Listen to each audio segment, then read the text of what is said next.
تتحرك الشرائح التكتونية في طبقات الأرض بأعماق مختلفة محدثة الزلازل والهزات الارتدادية.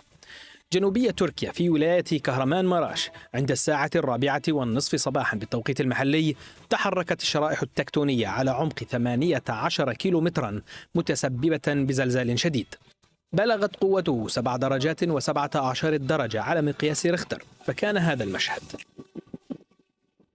ضرب الزلزال معظم الولايات الجنوبية من تركيا وهي شانلي أورفا، ديار بكر ومالطية وأيدمان وغازي عنتاب وكلس وعثمانية وهاتاي وأضنة، موقعا آلاف الضحايا بين قتلى ومصابين. تسبب بانهيار آلاف الأبنية وضرر كبير في الطرقات وانقطاع خدمات الكهرباء والاتصال والمياه في كثير من المناطق التي ضربها الزلزال.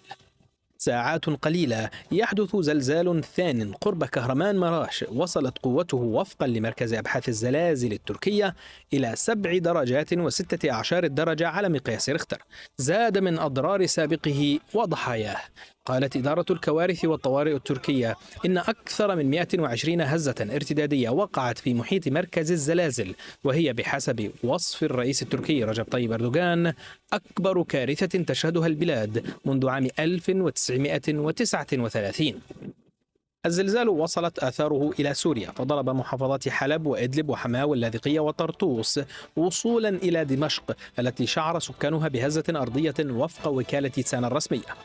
هنا أيضا خلف الزلزال آلاف الضحايا بين قتلى ومصابين وفق ما أوردته الجهات الرسمية في مناطق وجود المعارضة شمالا ومناطق النظام السوري.